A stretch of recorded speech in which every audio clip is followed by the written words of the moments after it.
ꯃꯌꯥꯝ ꯄꯨꯟꯅ ꯈꯨꯔꯨꯝꯖꯔꯤꯀꯣ ꯃꯌꯥꯝ ꯉꯁꯤꯒꯤ ꯚꯤꯗꯤꯑꯣꯁꯦ ꯑꯩꯈꯣꯏ ꯊꯥꯏꯂꯨ ꯄꯤꯛꯅꯤꯛ ꯁ꯭ꯄꯣꯠꯇ ꯀꯣꯏꯕ ꯆꯠꯄꯒꯤ ꯑꯣꯏꯗꯣꯏꯅꯤ ꯉꯁꯤꯁꯦ ꯌꯥꯝꯅꯁꯨ ꯁꯥꯕ ꯑꯗꯨꯅ ꯋꯦꯗꯔꯁꯤꯗ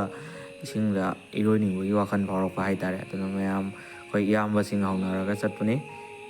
ꯃꯌꯥꯝ ꯎꯠꯆꯔꯛꯀꯦ ꯁꯨꯝ ꯑꯩꯈꯣꯏ ꯀꯁꯥꯔꯒꯤ ꯃꯐꯝꯁꯤꯡꯁꯦ ꯌꯦꯡꯃꯤꯟꯅꯁꯦ ꯁꯨꯝ ꯐꯖꯕꯅꯤ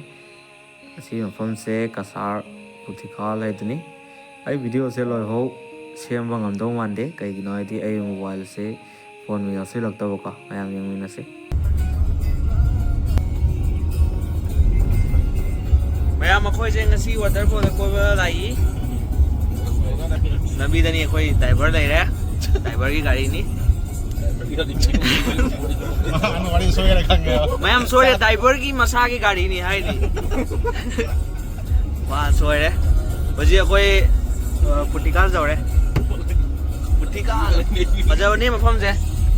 ꯂꯩꯁꯥꯕꯤ ꯃꯁꯛ ꯐꯖꯕ ꯌꯥꯝ ꯂꯩꯕꯅꯤ ꯐꯖꯩꯌꯦ ꯃꯐꯝꯁꯦ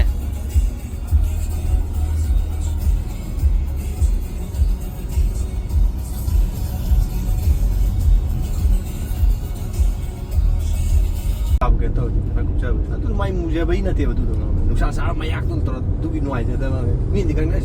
ꯃꯨꯉꯣꯏ ꯃꯤꯁꯦ ꯀꯩꯅꯣ ꯇꯧꯔ ꯆꯠꯂ ꯆꯠꯁꯟꯈꯤ ꯀꯥꯏ ꯃꯨꯔꯁꯨ ꯀꯥꯏ ꯍꯣꯏ ꯅꯪꯁꯨ ꯈꯔ ꯃꯨꯏꯗꯨꯅꯤ ꯌꯥꯝꯅ ꯃꯨꯕꯤꯗꯨꯅ ꯑꯇꯩ ꯀꯩ ꯄꯣꯠꯇꯣ ꯑꯩꯁꯦ ꯃꯥ ꯇꯧꯔꯤꯁꯦ ꯅꯪꯁꯨ ꯃꯨꯏꯗꯅꯀꯣ ꯅꯪ ꯉꯧꯋꯦꯅ ꯇꯧꯔꯒꯅꯨꯅꯦ ꯉꯧꯗꯦꯍꯦ ꯑꯩ ꯉꯧꯕ꯭ꯔꯅꯦ ꯃꯣꯏꯗꯤ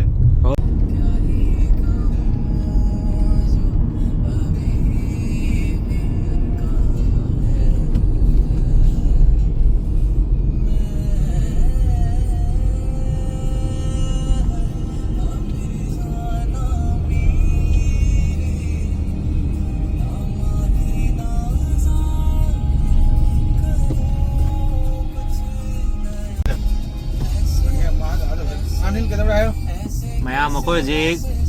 ꯂꯛꯈꯤꯄꯨꯔ ꯊꯣꯡ ꯌꯧꯔꯦ ꯕꯤꯅꯥꯒꯥꯟꯙꯤ ꯊꯣꯡ ꯍꯧꯖꯤꯛ ꯀꯣꯏꯕ ꯆꯠꯂꯤꯅꯤ ꯑꯩꯈꯣꯏꯁꯦ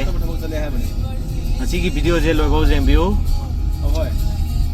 ꯃꯥꯏ ꯑꯃꯨꯛ ꯋꯥꯟꯗꯤꯂꯤ ꯈꯪꯕ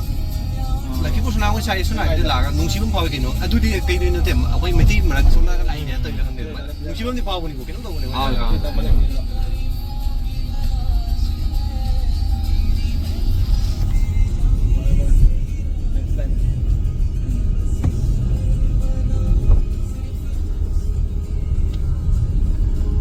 ꯁꯤꯁꯦ ꯕꯣꯔꯥꯛ ꯇꯨꯔꯦꯜꯅꯤ ꯂꯛꯈꯤꯄꯨꯔ ꯕꯤꯅꯥꯒꯥꯟꯙꯤ ꯊꯣꯡꯒꯤ ꯃꯈꯥꯗ ꯆꯦꯟꯕ ꯆꯥꯎꯔ ꯕꯣꯔꯥꯛ ꯇꯨꯔꯦꯜꯅꯤ ꯑꯁꯤ ꯊꯣꯡꯁꯤꯒꯤ ꯃꯈꯥꯗ ꯂꯛꯈꯤꯄꯨꯔꯒꯤ ꯃꯤꯇꯩ ꯈꯨꯅꯧ ꯂꯩꯌꯦ ꯀꯟꯅ ꯊꯛꯁꯤꯔꯣ ꯊꯦꯡꯉꯅꯤ ꯈꯨꯗꯧ ꯐꯠꯇꯕꯅꯦ ꯃꯣꯝꯖꯜꯂꯛꯇꯦ ꯎꯁ ꯂꯥꯎꯅ ꯈꯨꯗꯧ ꯐꯠꯇꯕꯅꯦ ꯂꯩ ꯑꯁ ꯂꯝꯕꯤꯁꯦ ꯌꯥꯝ ꯐꯖ ꯁꯦꯝꯃꯝꯃꯦ Rendering now? It will take time. Chalo, you pad up. We'll practice some bounces. Rendering done. Huh? See you tomorrow, coach. Experience next level speed with Lenovo